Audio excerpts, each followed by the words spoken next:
Welcome once again to another episode of the Shoot to Grill podcast. My name is Jason Bailey with my, let me fix this because I spent some good Amazon money on my Golden Girls Squad t-shirt. Hello. Because that's how I roll at Paradise City up here in the cabin. So what the podcast is all about, if you're just joining us for the first time, we've got an awesome chef every week. Jimmy Bones has been our chef for the last couple episodes. He's in Miami grilling in front of his Camaro that he loves more than life. He is ex-military and he feeds people in his apartment complex because that's where he's at.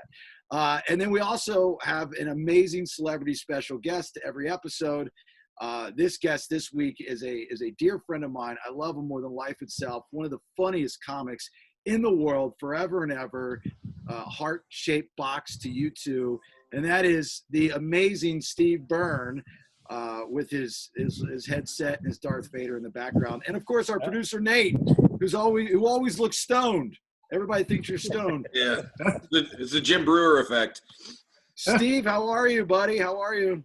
Doing well, doing good. You know, we're here in Southern California where it's, in the 90s. So I hadn't had a haircut in 2 months. So I basically let my kids shave my head this morning. That's nice. Yeah, it's just completely zapped. They just went through with the clippers and it killed 10 minutes of them not crying or fighting. So it was a good 10 minutes of bliss. Did you YouTube first, or did you just say, here's the clippers, go at it? I said, here's the clippers, go for it. My wife was like, oh, I got to film this. I'm like, for what? For your 10 followers? To your aunt in Minnesota comments? It's like, who gives a shit? But yeah. Thanks for having me, man.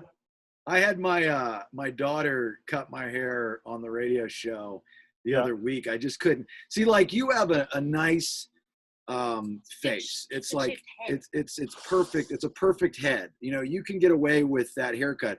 I have this large cranium face, and I've got thick hair. So she attempted to do it, and it's just not good. I'm just not comfortable going to the haircut place yet. You're not comfortable going back yet, right?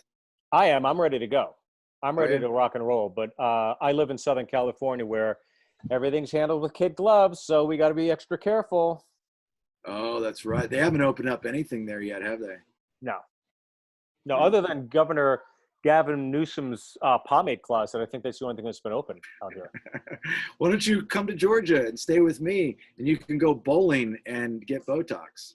Well, I think, Georgia being the first ones to open, it's nice, but if you guys die, at least your nails will look good. Yeah. And we'll be fit, and we'll have that game of bowling that we've been craving for months. Yeah, bowling of all things, really? So the joke I've been making is our governor, Brian Kemp, I'm like, damn well that his wife, for Mother's Day, when he asked her, what do you want? She gave him a list of things to open. And it was like, okay, so me and my girlfriends were talking, and we just can't take it anymore.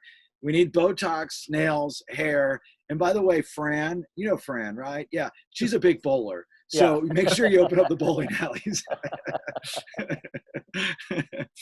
Do you guys make fun of us there? Like, does California make fun of Georgia?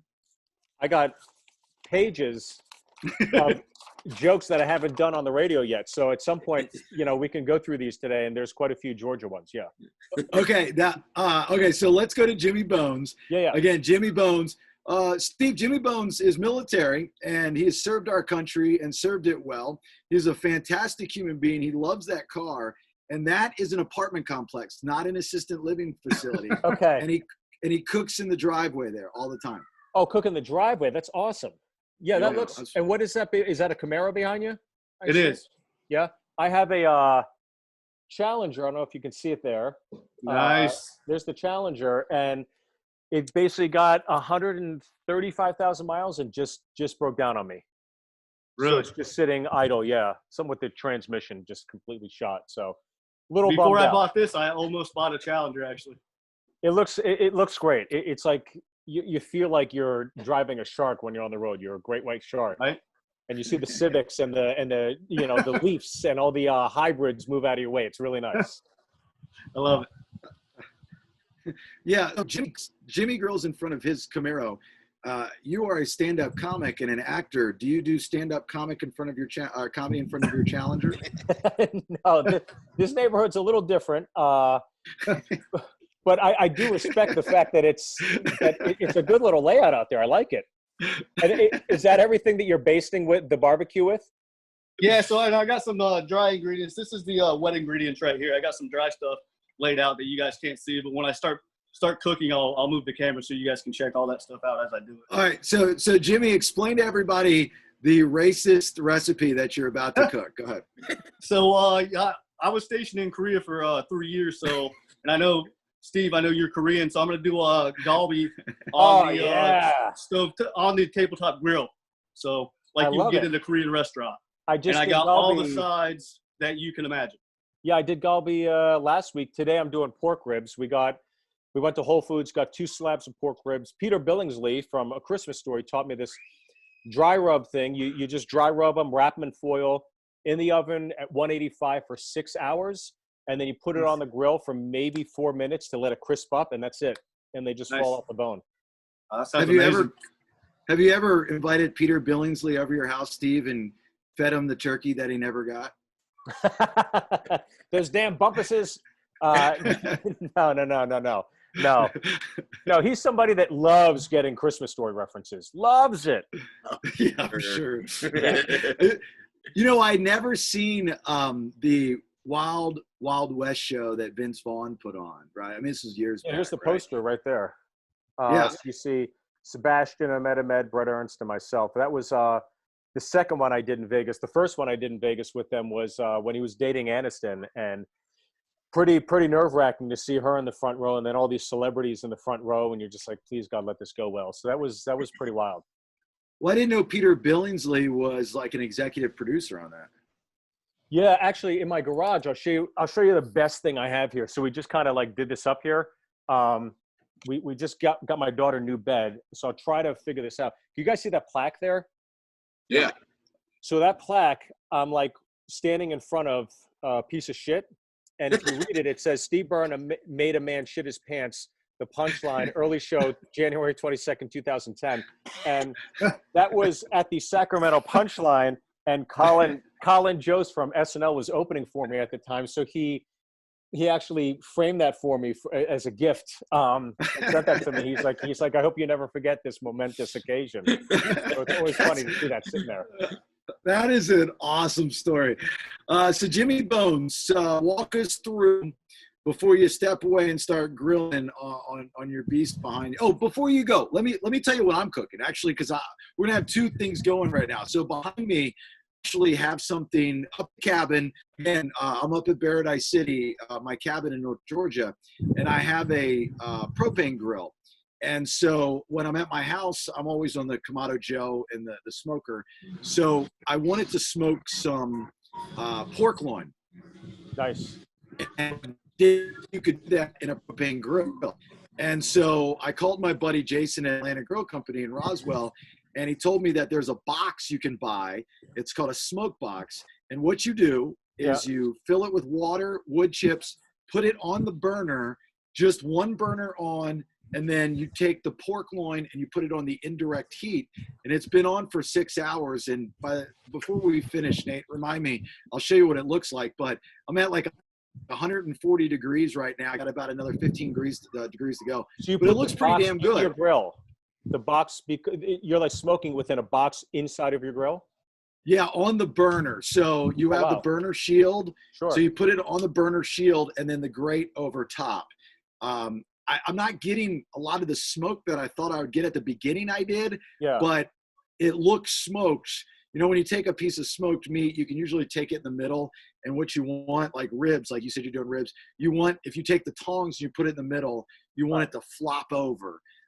It's doing that right now. And then we're going to shred it and do something called Paradise City tacos, cabin tacos, where we're going to put them in tacos with a pineapple straw chutney and shred it like potatoes, like hash browns on top. So a lot of people don't like pineapple but with meat, but I was in Hawaii and they had this place called Puka Dog that I kept hearing about. It's a local thing where they grill hot dogs, right? But then they take like a sub a sub sandwich, and they have like these spiked metal rods that are inserted into the sub, and it hollows it out and bakes the inside of it. And Wow. they pull these sub rolls off that are baked inside, and then they take the hot dog, but before they take it, they had this pineapple mustard relish, which sounds disgusting. And they put like, you know, quite a bit in it. And as the hot dog goes in, it goes all around it, encase it, and it becomes like this, like combos, you know, hot dog. And it was, my wife and I had it for lunch, and she's not a hot dog person. We went back and had it that night for dinner again. We were like, oh my God, it was unbelievable. So I'm all about pineapple relish, pineapple anything on meats. It's absolutely fantastic. I'm a big fan of the citrus and the meat, and you know, like even within a barbecue. Yeah. Or a teriyaki, like a mango or a pineapple, and you can throw like a little chili powder in there too to have like a little bit of a kick. Yeah. Or horseradish, you know, like all those flavors together. Big fan, especially if you smoke it like that. A lot of times when I smoke meat, I'll have a spray bottle of like a cherry or a champagne vinegar, awesome. and I'll just spray it throughout it to keep it moist and get that flavor. Yeah, it's awesome. pretty good. So Jimmy Bones, walk us through this Korean dish that you're doing. How are you going to do it? Temperature, and how are you prepping it? So we're going to do just a typical Galbi marinade.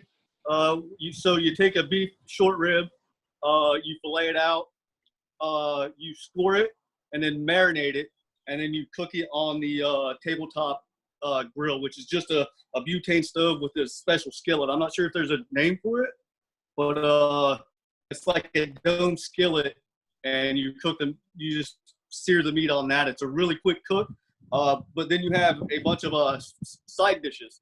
So like I got some pickled daikon, I got some pickled garlic stems, some mushrooms, Nice. whole garlic cloves. You cook all that with the meat, and then you it's called samgyeopsal. So you take that, you put it in a lettuce leaf, and then you eat it. It's amazing. Can you do me a favor? Next podcast, can you cook in front of someone else's car just to see if they come out and ask you to stop doing it? Like what the hell are you doing? Yeah. Like, why are you cook on their hood? You know, Yeah. you're in Miami. That hood's got to be pretty damn hot, I'm sure. Just cook on their hood. And what temperature are you going to do it at? So it'll be on the it's on a burner, so it's going to be about medium to high heat. But I'll tip the grill for you guys before I put the meat on, just to show the temperature of the top of the skillet. Is it, Steve, is it racist for somebody to say I'm cooking Korean food just because you're Korean? No, the distinction is that it's racial.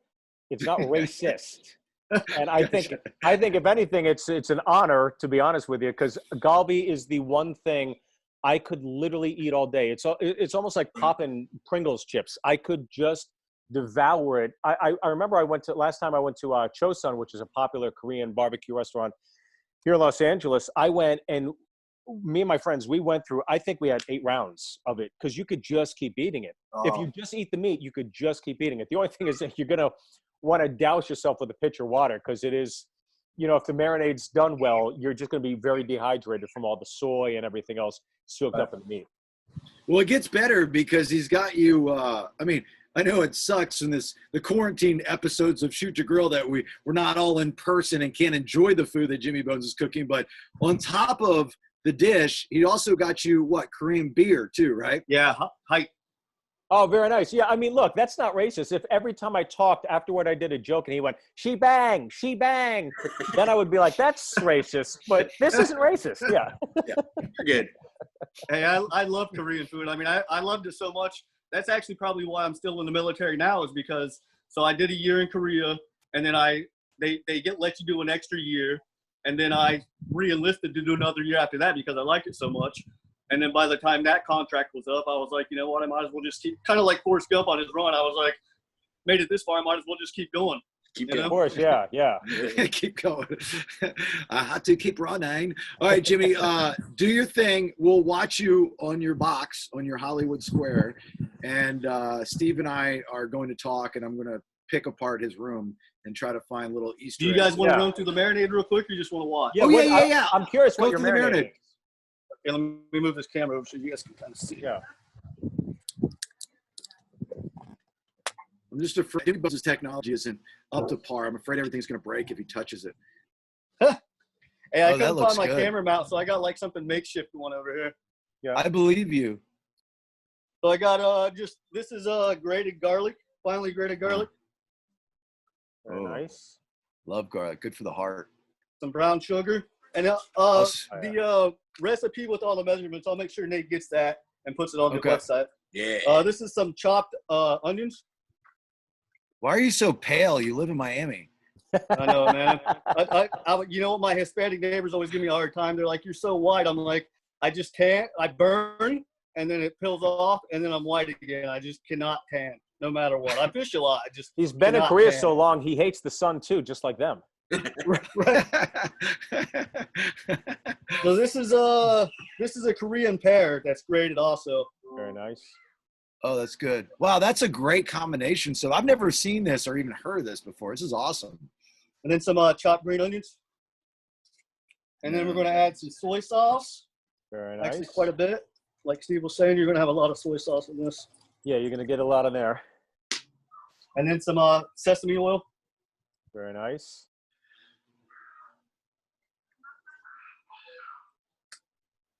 And then some mirror. What is that? Is that me or is that him? Did it freeze? Say that again. This is a mirror, and it's a sweet cooking rice wine. Oh, And okay. then some I fresh got it. pepper. And then you just mix that up. And I'll add a little bit of water too, just to make it go a little bit longer, you know. But that's basically it. That's the marinade. Wow. It's very Steve, basic. Galbi Steve- marinade. Yep. Steve, is this I mean, is this I was your watching thing? Is them, it- and yeah, that's pretty spot on. My mom's recipe is very similar to everything with the pear. Even you slice a bit of a pear in there, and what she does is she'll get she'll put half a can of Coke or ginger ale or Sprite in there, and then you put the equivalent of the Coke or the Sprite, like a little bit less than that with the soy sauce, and then a quarter of that with the sesame oil. And everything else that's in there, yeah, you wanted the fresh garlic, you got all that stuff, it's all there. My mom will normally, though, she'll take the short ribs, and for every 10 or 12, she'll put in like Tupperware and let it marinate for 24 hours, and then she'll grill it. But you could do it this way too. Yeah, so actually I have one I'm that's already been marinating. Oh, beautiful. And then I'm gonna prep some more and put them in the marinade, and then tomorrow we're gonna have a social distancing cookout here, and I'm gonna grill the rest for my neighbors. They never had Korean food before, so it should be interesting. Oh, nice. He's like the most popular person in the apartment complex. Like he cooks for him all the time. Yeah. And it's actually really, really funny. He's like, yeah, I made all this food. I'm going to cook for him tomorrow. That's awesome. I'm like, thank you. Cause like we have different chefs on the podcast, and Jimmy's a listener to the radio show. And he's like, dude, I love the podcast. I want to cook for you guys. And he's been cooking, he cooked this Reuben pork gimmick wrapped up. And it was, I'm sitting here going, why can't we do this live? This damn, pandemic thing, but the funny thing is doing this, we used to do episodes, like we had three seasons, right, Nate? 3 seasons of episodes. We'd shoot live on location. I'd try to get you, Steve, I don't think Steve, you ever got there on location because you were in and out of town, but, Yep. This is great. It sucks that we all have to live in this world right now, but, I can reach out to my friends and just get on here. I'm assuming the creative guy that you are, this has opened up a lot of doors that you might not have done before, right? Yeah, it's also closed a lot, a lot of doors. Yeah. But, Wow. but I think it's what Jimmy's doing is beautiful and very confusing, because in Miami, you have a bunch of Dominicans and Puerto Ricans being served Korean food by the whitest human being I've ever seen in my life. So it's very, very confusing. No, what he's doing is he's taking a screenshot and going, no. I made it for the Korean guy. It's right here. Right, You yeah. might know him. It's Steve Byrne. You might know him. I'm making it for him. So what, as a stand-up comic, this has killed all of your gigs. Oh, yeah. You travel Everything's and been travel and canceled, yeah. travel. So what are you doing? Well, it's sad when I look at my calendar, just knowing, oh my God, I was supposed to be in Vegas this weekend, and I was supposed to be at Jimmy Kimmel's. But, at the same time, I've written a TV pilot, I've written a feature film, I've been taking guitar classes online with Fender. I've been writing all these like monologue jokes. I've been spending a lot of time in my garage just getting some work done. And most importantly, I mean, I know it sounds cheesy and everything, but I'm on the road so much that to be home for 2 months straight, to be with the kids and have nothing else joined at the hip, it adds ups and downs, but it's really been wonderful to be at home with them. How long did it take you to adjust? Oh, very quickly. I mean, the first week or two, especially, I was just like, I'm not doing shit. I'm not working. I'm not doing anything. I ate rice pudding every night and watched Tiger King with my wife. And I was just like, this is the greatest moment of my life. Like, we don't have to do anything. We don't have to do jack shit. It was fucking wonderful. I still love it. Yeah, but it was funny because at the beginning of this whole thing, I mean, I know in California you guys aren't to the level where we're at, where we can go bowling here in Georgia. I know, Yeah. very jealous over there.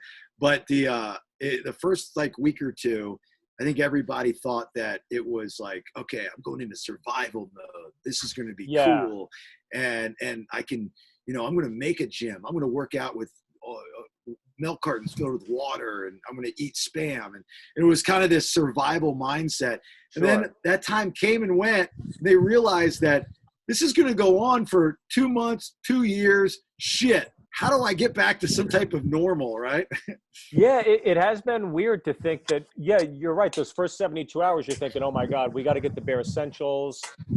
People are going into their, storm shelters and stuff that they had for nuclear attacks and everything. And then you realize, well, McDonald's and Hardee's are still open. So how bad is this really going to get, And then it was just like, look, as long as we have Wi-Fi and we're able to communicate with each other, it's kind of cool. I've been somebody that's been kind of really relishing it. So I've enjoyed the time down. And as far as like bills and everything, I'm like, well, fuck the banks, like CNN, Fox News, MSNBC. No one's interviewed the CEO of Chase or Wells Fargo or any of this stuff. We're constantly in the hospital. So I'm just like, well, they're not talking. Nobody said anything. It's just like, well, fuck it. And if we don't pay, we don't pay. We're in the boat as so many other people.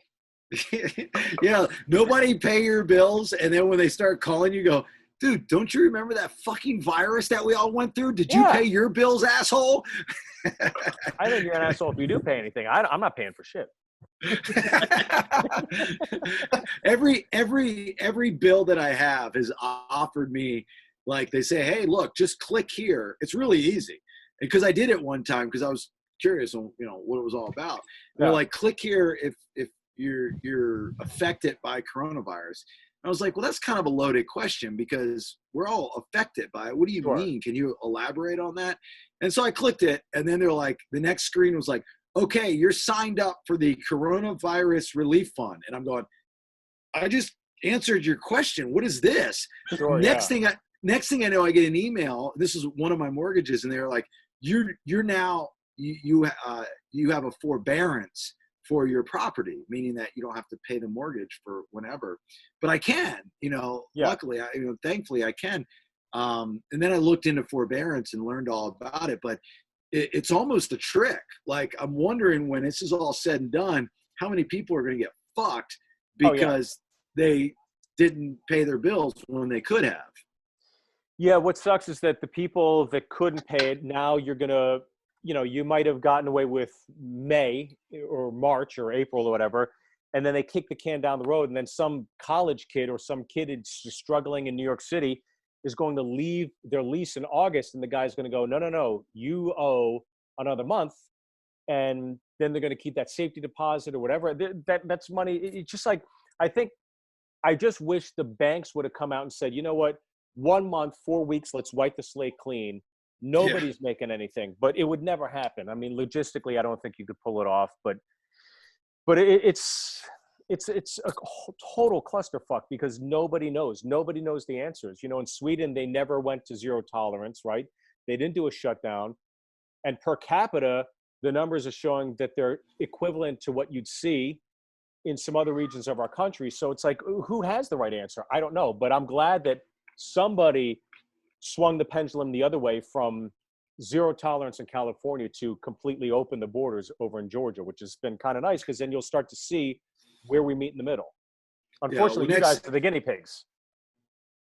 Right. Next time you come to, to the Punchline in Atlanta, and we're all walking around looking like extras from The Walking Dead, Yeah. you're gonna go, man, that's what you assholes get for getting back to normal too quick. I look at this, and I still look at this the same way. Is I'm fascinated by it. Like, I'm living history. I'm going to be a chapter in a kid's history book.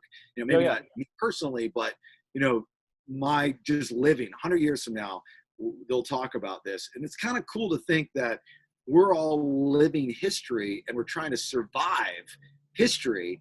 And it's as simple as, just, don't suck other people's virus spit. And so,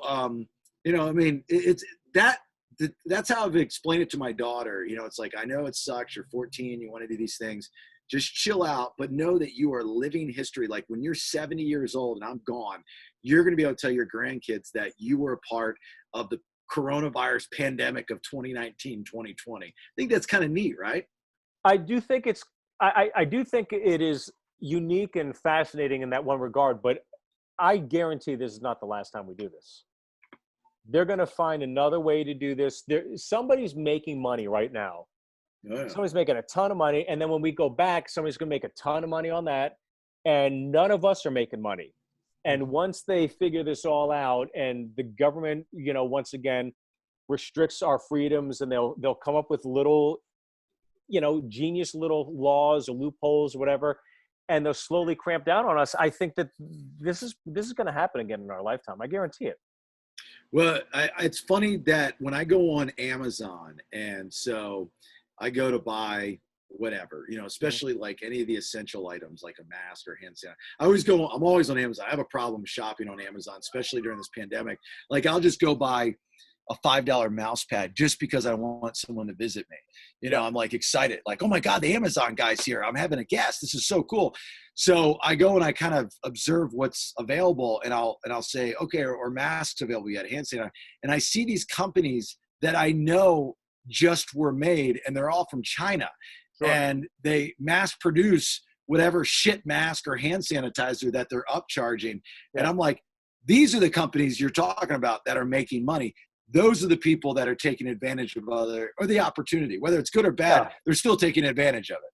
But even like Bezos, it's like, where is he? What is it? He's profiting so much from this. Why is he not at the forefront in terms of, like, for face value of Amazon? Why isn't he protecting his employees, but also doing anything? And he donated like $100 million to fight coronavirus. And then I think Robert Reich, one of those guys that's really, really well adept with finances and all that stuff, and did a documentary a few years ago. He said, that's really nice of him to do, but that's basically 11 days of income for him. Right. Like 11 days of income. It's like, gee, thanks. I mean, this guy should be doing so much more at the forefront and saying, let's get those drones out. Let's get these supplies, just something, some goodwill, anything. Because we all know everybody's using Amazon, and he's making so much money off us right now because we're all stuck. I was talking about this the other day on the radio show. What was it, Nate? Like $42 million? Was that the price tag for the clock?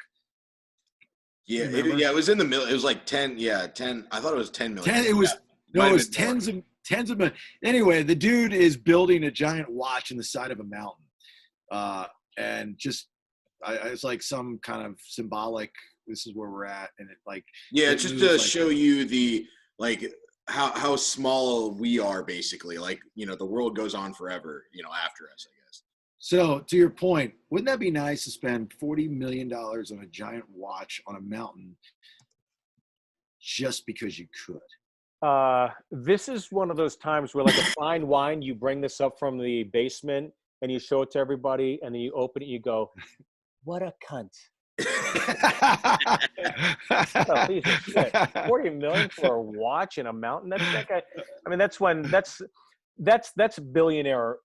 That's like buying the Tiger when you're a millionaire. Like Tyson, It's like, all right, now you got too much money. Yeah, you're right. It is $42 million for a 10,000-year clock. Yeah, it's a 10,000-year clock. Yeah, so that's what he does.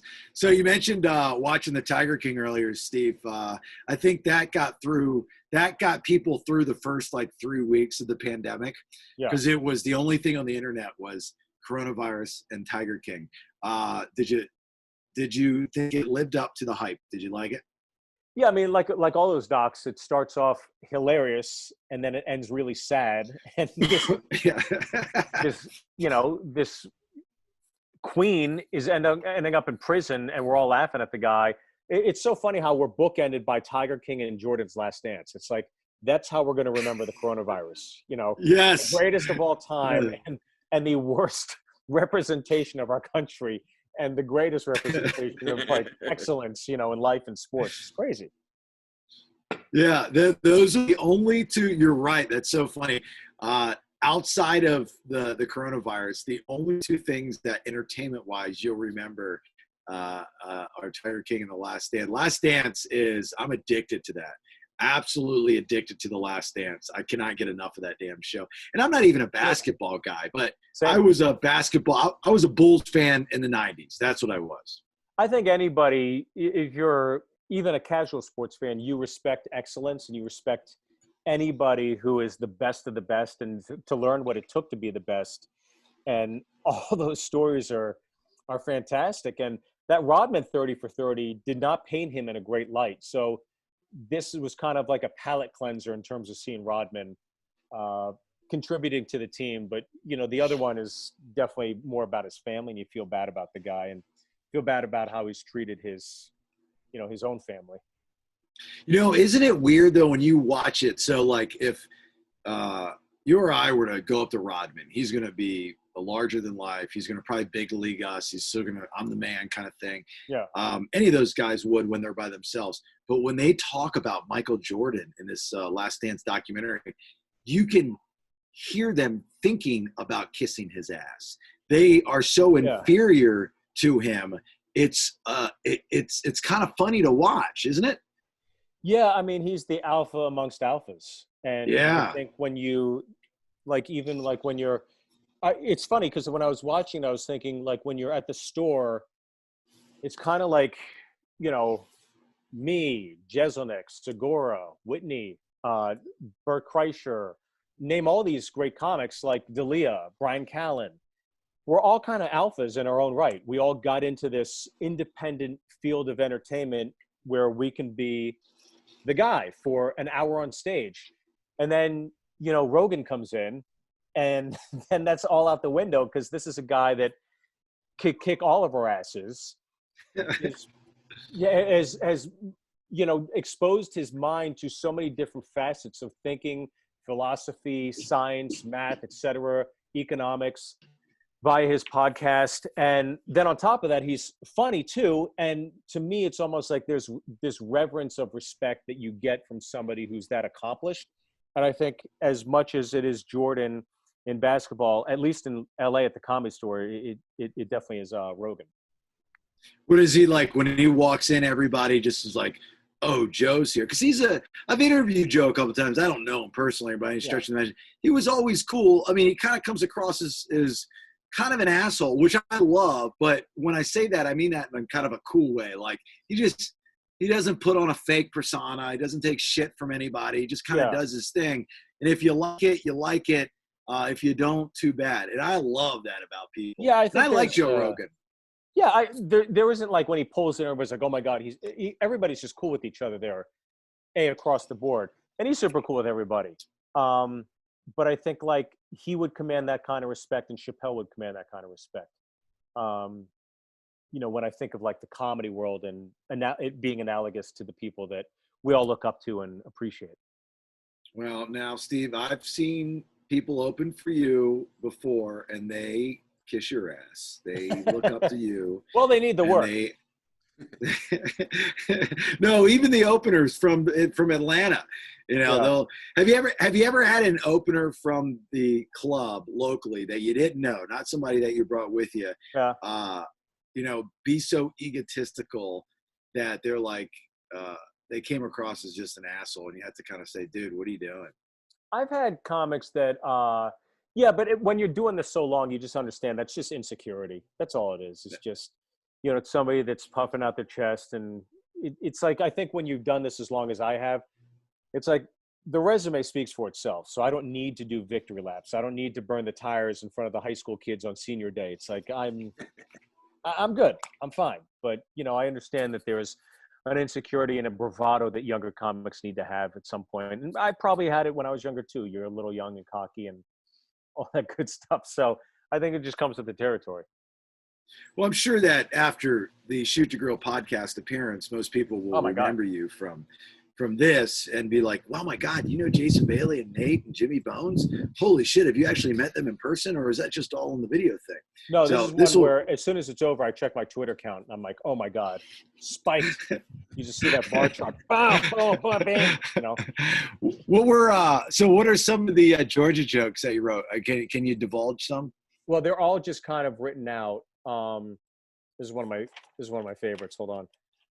Well, obviously, you're getting a lot of deliveries. I'm getting a lot of deliveries. Nate, I'm sure you're getting a lot of edibles delivered to your place.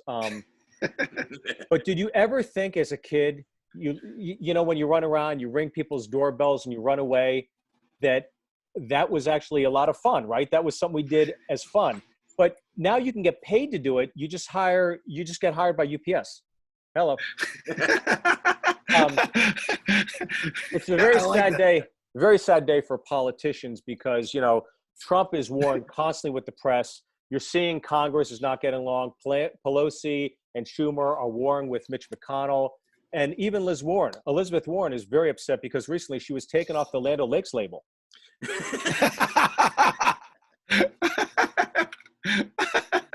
I like that. That's great. I have been doing a lot of research in terms of the coronavirus and where it potentially originated. And I don't know if you guys know this, but a baby bat is called a pup, and an old bat is called Nancy Pelosi. Sorry. I love saying that one. Hold on, let me refill my White Claw. There we go. Oh, that is dangerous, my friend. Are you a White Claw guy or no? Is it too soft? I'm a whiskey guy, but I literally have not had a thing. Yeah, I haven't had a drink since I was off the road, so it's been 2 months. But I remember I was at a club and the club had just gotten a case of White Claw, and the opener was drinking it. He's like, "You got to try this. It's fucking amazing." And I'd heard about it. I was like, "All right, give me a sip." And I took one sip. I was like, "Oh my God, that's dangerous stuff." Well, I get made fun of. Like, I guess it's like the equivalent of a Zima and a Grape Now Later from back in the 90s. No, I know how you spend your day, Bailey. You wake up, you get a little White Claw, you go pick up the dry cleaners, then you hit a golf ball from the ladies' tee. I understand what your day is all about. No, I mean, like, dude, I'm an anomaly, man. I mean, I come up to the cabin and I do man work, so it's White Claws building retaining walls and using chainsaws because there ain't no laws. Yeah. No, I mean, I'm serious. That's what I'm doing. I'm drinking White Claws all day. I'm working now the chainsaw is battery operated, so it's not gas operated. Yeah. So I get soft. But that's a true story. Like when I come up here, I'm always doing a project. And this weekend I built a retaining wall, which I had to fucking cut with a chainsaw. I drank my White Claws. And it's great because they all rhyme. And so it sounds kind of cool, but for some reason, I don't know. I think they're delicious. They're refreshing and they quench my thirst nicely. So fuck everybody. But they're delicious too. They're damn delicious. No. Were you a Zima guy back in the 90s with the Now Later? Yeah, that's so funny. You drop it in. Yeah. I went to some parties where you have them. Yeah. Because I think Zima for me, I think maybe that was like just at the tail end of my high school, beginning of college, Zima. Uh-huh. So yeah, look, as a kid, you want to be like, "Oh, I'm drinking a Coors Light, you know, I'm the guy," but it tastes pretty good. Yeah, I remember it being good. No, you said you were around it. I'm saying, did you actually walk up to a bar and say Kazima, and then when you turned around with your shiny shirt and your possibly Bugle Boys or Z Cavariccis, you dropped a Grape Now Later in there, and you're like, "I'm the man. I'm the man. Now I'm ready to get fingered." No, I whenever I see a cute girl at the bar, I walk right up to her and I say, "You're doing a shot with me." She goes, "You are?" I go, "Yeah, hell yeah. I just came back from the gym. I did a little jujitsu. I got to compress. And what better way to do it with a young lady?" And I go, "Bartender, can we get 2 tequila and squirts, please?"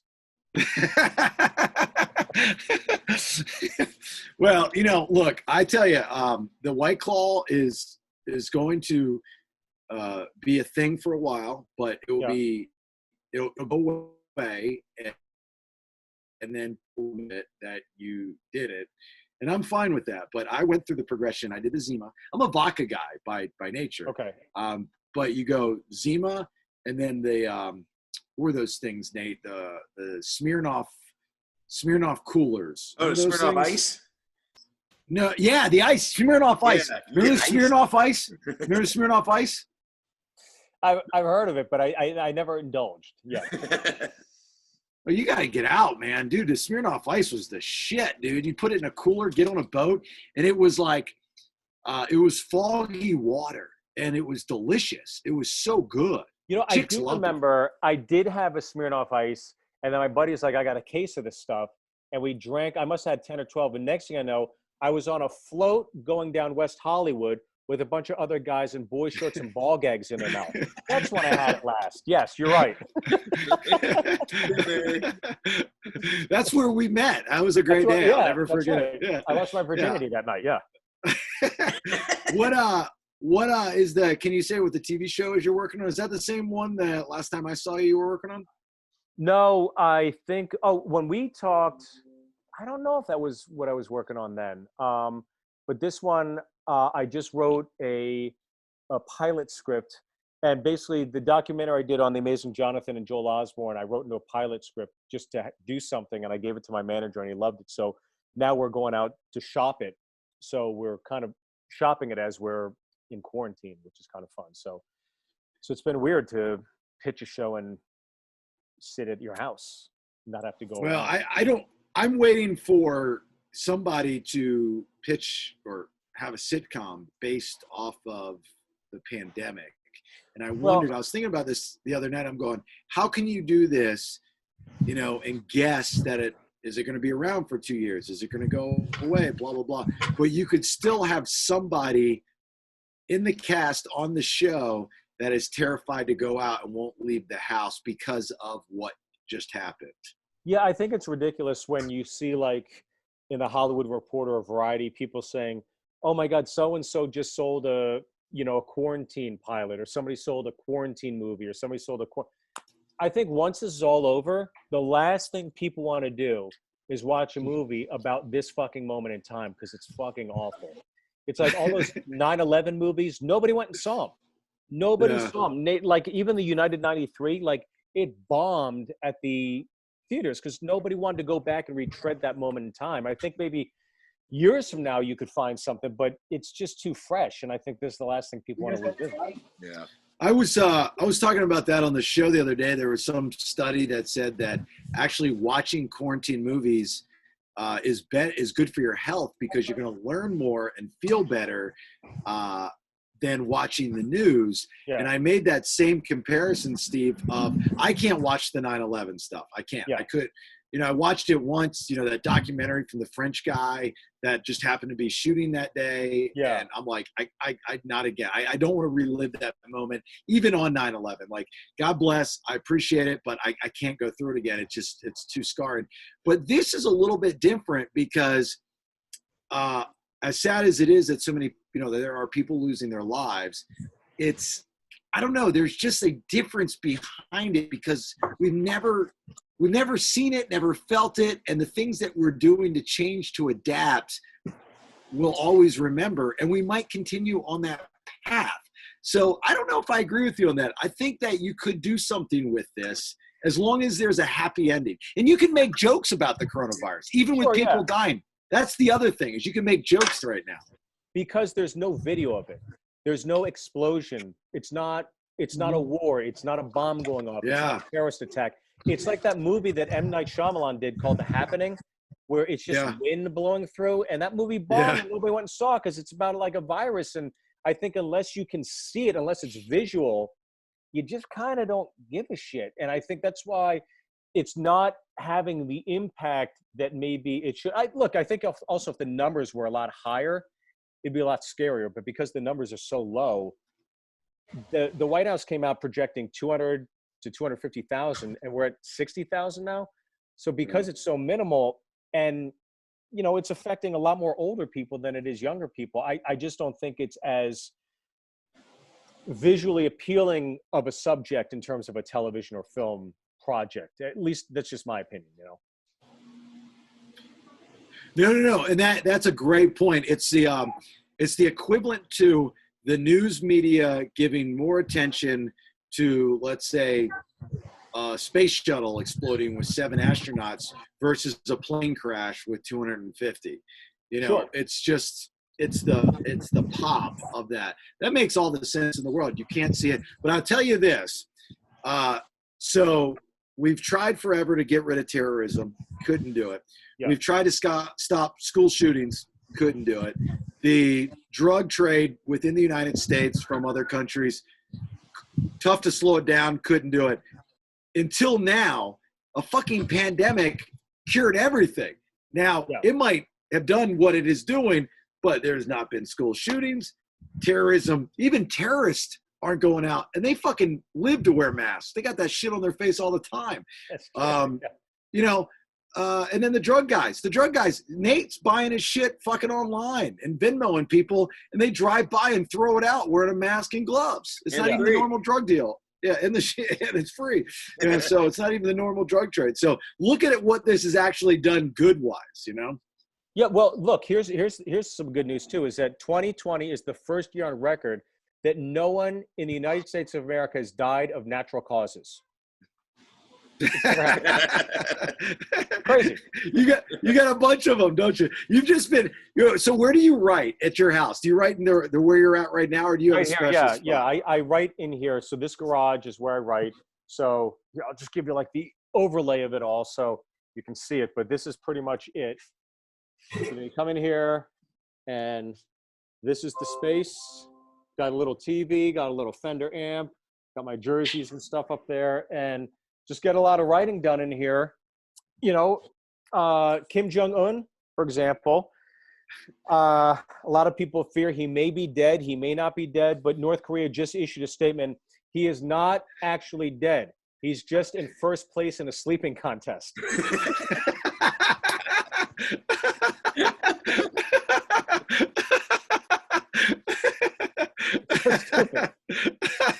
Yeah, but it's funny. So that's awesome. How do you close that office? Are there like garage doors? Yeah, it's the garage door. Got the Edison bulbs in here at night, so it's just a good space. It's got good mojo in here. I wrote the opening act in here. I did the Amazing Jonathan doc in here. I just wrote that pilot in here.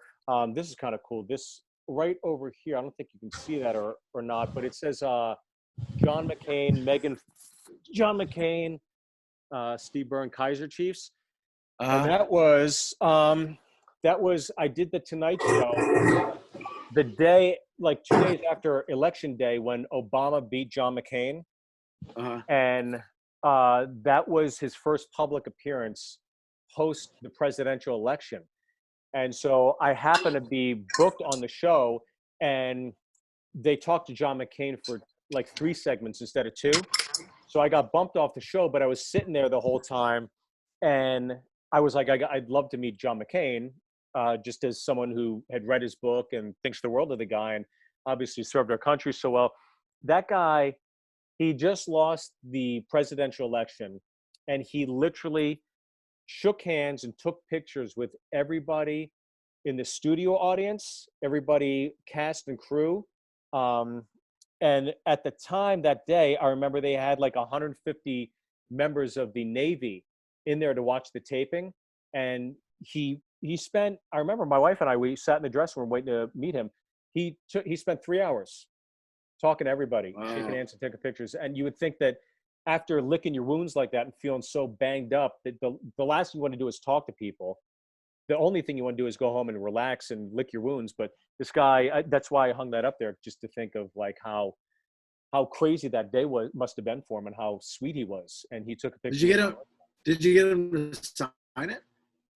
No, I should have brought it, but the only time I ever brought something to sign is when I did the Tonight Show, and Terry Bradshaw was the first guest and I was the second guest. They gave me a heads up because I'm from Pittsburgh, and so they said, "Hey, Bradshaw's here if you want to bring some footballs. They know you're on the he knows you're on the show if you want to bring some stuff to sign." So he signed a football for me and for my father and for my brother. You know, have you ever gone up to being a celebrity, going up to another celebrity and asked for an autograph, your autograph? I mean, before I was kind of like working. Well, I mean, even here, I think right there. Hold on. This is a picture of. Hold on.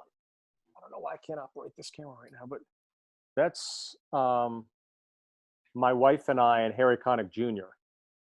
Oh, okay. So you know, if anything, I'll ask for is like a picture. This is me and Mario Lemieux. Yeah. When I get to do his fantasy camp, I have like a few pictures of people I've always respected and like looked up to. This is pretty cool here. That's Noel and Liam Gallagher from Oasis. And I met them going to Las Vegas to see them in concert. Damn. That's in the garage. Did you really? Were they assholes? Stan Lee. Or at least one of them? Well, from everything I'd read and heard at the time, I always thought Liam was going to be the kind of a-hole. Yeah. But he was actually the super cool one. He and I ended up talking at Baggage Claim for about 10 or 15 minutes because he kept asking me what it's like to be a stand-up comedian. So I just was answering all these questions. And Noel was sitting down, so I ran over to Noel. And I go, Noel, I'm a big fan. I'm coming to see you tonight. You know, flew from New York. Can I get a picture? He goes, he's got his sunglasses. And he goes, oh, let's get it over with. And he just stood up the picture. And it's like, that's kind of what you expect from them, you know? And it was kind of cool to like be like, oh, no kind of. Wow. Yeah. You know, to watch, if you are like from the outside and you were there, to watch a celebrity like yourself get big leagued by another celebrity would just make me want to, like, it would make me cringe. Just the only away. time I've had a bad experience was, you know, that guy in that show Bones, and he was on that show Angel or something. He's like, yeah, he's on Seals now. I know you're talking Seals, about. yeah. Like a good-looking guy. I forget his name or whatever. But I was somewhere with Vince Vaughn, and we were at a hockey game, I think, and he was there. And he's a Flyers fan, so I'm a Penguins fan. So Vince and I are standing there together, and he came up and we started talking. Vince and him were talking, and then he said something about the Flyers, and I said something about the Flyers, and I'm like, well, I'm from Pittsburgh, and, you know, we've had your number the last few years, whatever. And he just looked at me like, who the fuck are you? And I was just, you know, it was just like one of those moments where I was like, fuck that guy. Yeah. You know, I never had an opinion of him beforehand, but right after that, it was just like, fuck that guy. I don't give a fuck. You know, it sucks, you know, from my side of it where I have to interview these guys, and, you know, no one in this celebrity world, whether it's comedians or musicians or movie stars, I mean, the radio guys are always the bottom tier. You know, they're like, these guys are just sniffing our jock straps, and I don't give a fuck, just promote our shit. You know, and then, I mean, when you've been doing it as long as I've been doing it, you meet friends and you become friends, and like you and I are friends and all that stuff. But for the most part, we're looked down upon by these people. And it sucks. It sucks so bad when you meet somebody or you interview somebody and they're an asshole, or they're different. Like the first time you meet them, they're awesome. And you're like, oh my God, they're everything I thought they'd be. And then they come back the second time and they don't remember you, or they don't remember the experience. And it's just like, they're such a dick. And I've had probably a handful of those experiences in my career. Yeah. And it breaks my heart. It just breaks my heart. I'm like, it's the business. It can't be you. It must be the business. Has to be. Yeah. Look, I mean, the business, it's sad because you're seeing this faction of people that have this strong desire to stay relevant. And it's like all these late night talk shows, it's like, do you like watching the Tonight Show with Jimmy Fallon? It's like, yeah, I do. Then go to YouTube and watch a worse version of it during quarantine. It's like, no, I don't want to watch this. It's fucking awful. He's in his living room. I can hear his daughter screaming. I want to see the production value of it, feeling like that's the Tonight Show. Bright lights, cameras, stars, celebrity, entertainment, show business, New York City. Like, I think that they're forgetting. It's like, guys, you know what? Maybe just cool it. Maybe just take a breath and go fucking hang out with your family and be a dad and just chill the fuck out. Like, we don't need you. Nobody's wanting to hear your shitty fucking awful jokes from a laptop like this. Do you think I'm funny? It's like, no, it's awful. Stop it. Wait until we get back in the swing of things. Come back bigger and better than ever. But they're all doing it. And I think I've watched like the Daily Show. I've watched the Tonight Show. I've watched Kimmel. I've tried to watch and it's fucking awful. It's bad. It's like I feel bad for him. I saw a clip. The only reason I saw it, and I like Conan O'Brien, but I saw a clip of him. Oh, I saw it because I'm a wrestling fan. I was on a wrestling website, and it was like he takes a shot at the WWE, so I watched it. And it's hard, man. I mean, these guys are struggling, and you're right. It was like one of these where it's like, ha-da-da, ha-da, ha, and doing the monologue, and then trying to do the that kind of stuff, and I'm like, wow, man, you've got to. I know when I do have a bad show. Like I had one the other week. I know when I have a bad show, and I can't until I get back and do it again. It eats me up inside. These guys are doing it on a fucking nightly basis. Yeah, and that's got to kill them. You see, like these actors, and you see these late night talk show hosts, and you're like, this is why they need writers. They're awful by themselves. They're great when they have people facilitating things for them, but someone like yourself or like some of the other radio DJs across the country, you have the gift of gab. You can keep a conversation interesting. You can carry a conversation by yourself for an hour that'll be very entertaining. You're used to doing this.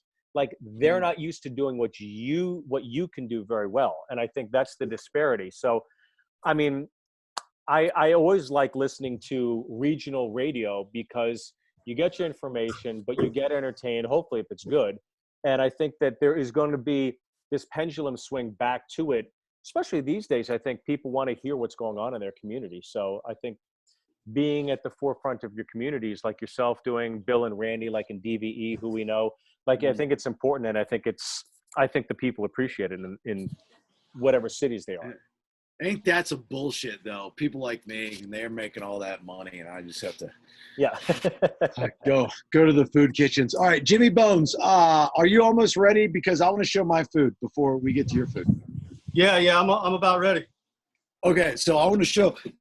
Oh shit! Sorry, I almost had one of those experiences. So here, give you a little background of the Georgia mountains here somewhere in the background. Yeah. Look at that! I look like a fucking Instagram model. Look at that. Nice. Yeah. Hashtag blessed. So, hashtag blessed. So I don't know if you can see this. Can you see that, guys? Oh man. Okay, so look at that. Great. That looks awesome. So I've been smoking that since 2:30. I'm going to check the temperature here while I got you guys on. And that's on a propane grill. And what we did here at the cabin, which is pretty cool. So we had a propane tank put in, and then I had them run the pipes on both decks, so I've got a heater downstairs, like by the game room, and then right up to the grill. So I don't have to have those damn tanks. But so this is way ready. This is at 160 degrees. So I'm going to take this out here in a second. But nice. I did that on a propane grill with that smoke box. So that's pretty cool. It looks great. I'll take that up. Jimmy Bones, I got to take this off my grill. You want to go ahead and show us what you did? Yeah, I'm going to start grilling the meat right now. It'll go really quick. Yeah, do your thing. I'm going to. This looks fucking awesome, dude. What do you got? Are you talking? Jimmy Bones? No, not me. Oh, yeah. You ready? Go ahead. He's throwing his meat on now. I'm cooking it right now, so I'm just going to sear the meat really hard. The skillet was at about 300, and then you add all the sides kind of around it. You can add some below the meat to get some of the runoff of the meat juice. Nice. We have some pickled garlic stems, some banana flower root, and some cucumber kimchi. And, that looks awesome. That looks great to me. That looks really awesome, man. Thank you. My mother would be jealous. That's great, man. That looks good. So that's already prepped with everything that you were doing before, right? Yeah, so this I put it in the marinade about noon, I think, probably. Oh, that's good. The more you marinate, the better. Again, Oh, I'm a definitely. big. They have a So I know I keep talking about this cabin situation, but it's kind of like the hills have eyes up here, and there's so many stories. So they have this corner store before you turn on the road to get to the place, and it's like up here in North Georgia, Steve. It's where the men are men and the sheep are scared. You know what I mean? So it's a different world. And there's this guy that just sits there and. It's kind of like that movie Funny Farm with Chevy Chase, just yep. And they sell the most amazing, like boiled peanuts and marinades and jams and pickles because they're all local. Fresh. So every time we come up here, we get it. So the marinade that we used was one of those marinades that I put on one of those pork loins. Yeah. And it was like it was like we were talking about before. It was like a citrusy kind of thing. It was like a pineapple something or pineapple barbecue. Yeah. And I'm like dying to use it. I think it's going to be amazing. It's going to be awesome. Yeah. There's this, as you guys know, with pork ribs, you never put, I think it's ridiculous when people put the barbecue sauce on it on the grill. It's like, you don't do that. You grill the meat, then you take care of your sauce, whatever. And there's this great sauce. It's a gold sauce by Lily Q's. And I am addicted to it. I haven't stopped. It's like a gold mustard with it's just doused in vinegar with mustard. It's phenomenal. I'll bring you a bottle next time I come out to Atlanta. You're going to lose your mind over this stuff because there's a small chain of barbecue restaurants called Lily Q's. And they sell this sauce at Whole Foods. And I saw it. I stocked up. It's really, really awesome. Little known fact about putting barbecue sauce on your meat on the grill while you cook. Barbecue's got a lot of sugar in it. Sugar plus fire equals big flames. Oh, yeah. So when you're cooking, Nate, did you just go into the study up there? I saw you change your I decided to read a couple books. So you'll be cooking, and when that barbecue sauce goes in the burners, those flames come up. That means you're going to overcook your meat. So I agree with you. You gotta, you either base towards the end. Yes. If you're using a Kamado Joe or a big green egg, you can totally get away with it. But if you got burners on a propane, don't use barbecue sauce. At least my opinion. Nate looks like he just married into the Kennedy family, by the way. Hey, where's the beer pong tournament, guys? Yeah. Nate's very excited. He just he went and saw the Blue Angels flew over Atlanta yesterday. Oh, that's awesome. How was it? It was cool. It took like 45 minutes to go, maybe 10 minutes normally. Honestly, it was kind of like a shuttle launch where cars just stopped on the side of the road. People everywhere just packed. But I mean, it was a cool experience, but it lasted like 10 seconds. Yeah, of course. Yeah. That makes a lot. I appreciate the effort from the Blue Angels and the military, but and I know self-isolation is over in Georgia, but we're still social distancing. So why not fly planes over that everybody wants to see so everybody can congregate into a large crowd? Exactly. Where's traffic I've ever seen? Yeah. Yeah, a lot of traffic. Yeah. Doesn't make much sense. So, here in Georgia, while Jimmy Bones finishes up, I'll tell you, Steve, so we've been doing the radio show from my house, right, for 2 months, and it looks like it's going to be like that until the end of May. We've also self-isolated. I mean, we've all done it. I mean, myself, Nate, everybody on the show. But just the past couple weeks, we're starting to see people go out. Yeah. And then you have – it's kind of like that post 9/11, which we still have, where you look at somebody on a plane and go, you're a terrorist. You're on my team. You and I are going to fuck this shit up. Now, if you don't have a mask on, you look at the guy with the mask and go, that guy's got the virus. Let's fuck him up too, Let's roll.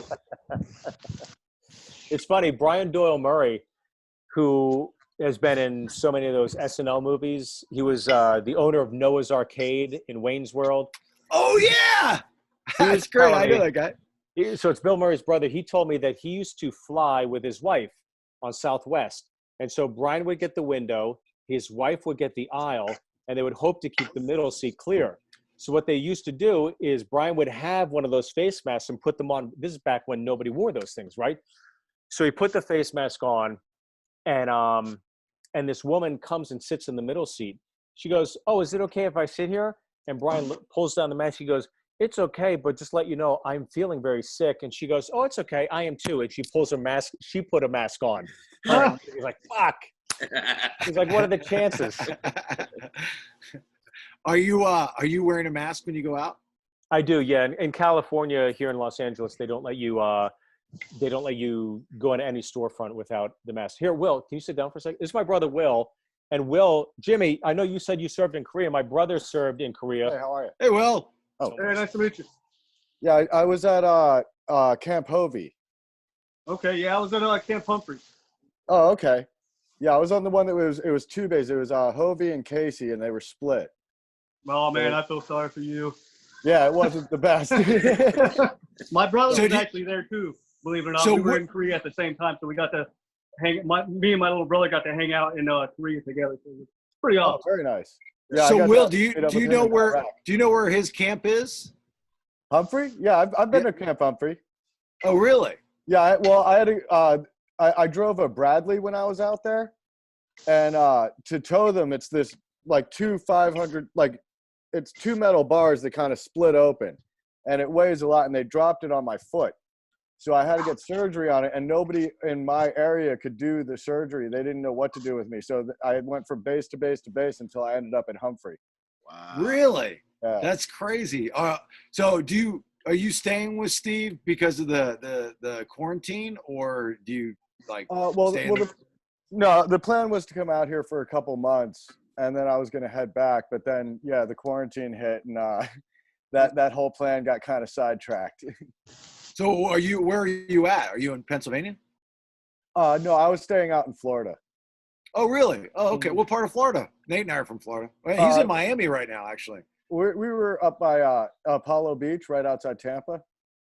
I used to live in Apollo Beach by the smokestacks. Yeah, exactly. Dude, Riverview. I hated it. It was the worst. It was horrible. It was before they built the hospital. There was just a Publix and a Bank of America off that exit. And I lived in, there was a big church, and I lived in that community, and I did radio in Tampa for 2 years, and it was I got a divorce. My dog died. I lost a business. It was a horrible 2 years of my life, a horrible 2 years. That's where you live, Apollo Beach? Really? Yeah, but nothing like that ever happened to me there. That's awesome, dude. That is so cool. Jimmy, is that food ready to rock and roll? Yeah, so normally how you would do this at a restaurant is you kind of just take it off as it's done, because there's going to be smaller, thinner pieces that cook quicker than the other pieces. So everybody kind of just helps themselves. But, hey, Jimmy, hold on for a second. Will, do you know what he's making right now? Because you just got in on this. What is it called again? Galbi. Oh, Galbi. Galbi. Familiar with Galbi, right? Oh, yeah. Okay, of course. Yeah, okay. So go ahead, Jimmy Bones. Yeah, so you got your lettuce. And then you're going to put your Galbi in there. And then I just got the assortment of sides that I've also grilled. Oh, that looks so good. Some mushrooms. And then I'm going to take a whole clove of garlic because I love it. And I'm going to put it in there also with my tongs. And then you just wrap it up. Eat it up, buddy. Go ahead. Do it, Jimmy Bones. Yeah, Jimmy Bones. Jimmy, I got to tell you, for all the time that we've been doing this podcast, we've been doing it over a year. We usually cook on a Kamado Joe. You are the first not only to cook on a non-Kamado style cooking grill, as you've done in the last couple episodes, but the first to cook on one of those Martha Stewart UFO infomercial grills. So you are a trendsetter, my friend. You're a trendsetter. Innovative. That's what you are. All right. Jimmy Bones, make sure everybody's following him on social media. You can find all of this information on podcast.com. Take care. Thank you very much. Thanks to STG Poker. That is Shoot to Grill, stgpoker.com. If you're a poker player like myself, go get a room, spend some money, make some money, cash out some money. I might see you one. It's a very easy app. Go to the website first and then download the app. load up on the website, and then play poker on the app. It's very cool.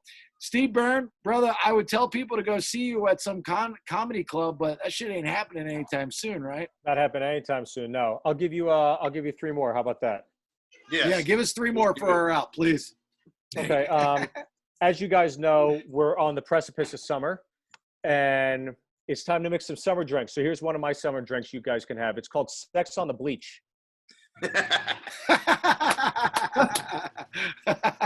Let's see here. We've learned that bleach cannot be used on COVID. Obviously, it should only be used to erase all records on a State Department laptop. I don't think you guys saw this. I mean, obviously, you're covering the news. You guys are on every day. I don't know if you heard about this in Wyoming, but a mask-wearing bank robber was killed in a shootout with police in Wyoming. It's the 50,000th COVID-related death of the year in America.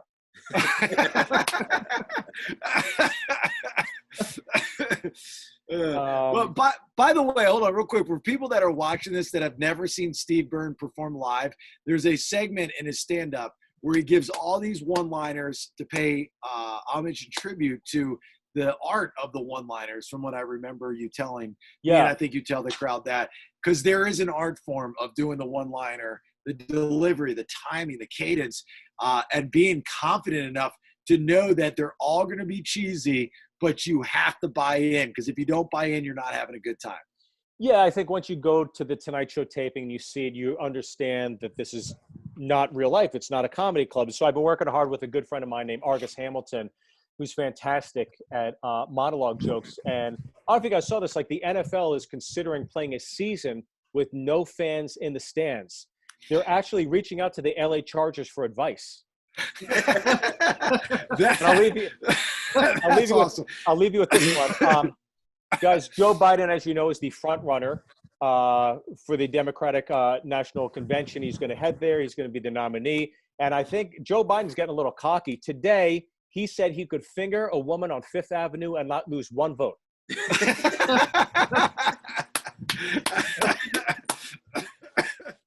All right. It was a pleasure talking to you guys. And Jimmy, thank you for your service. Enjoy the Galbi. Nate, Thank you. Always great to see you in the Kennedy Library. I'm sure you're off to a clam bake after this and Nantucket. And Haley, I love you, buddy. Thank you guys so much. Love you too. Thank you guys. Thanks for watching. Thanks for listening. We'll see you later next time. ShootYourGrillPodcast.com. Bye. Bye, guys.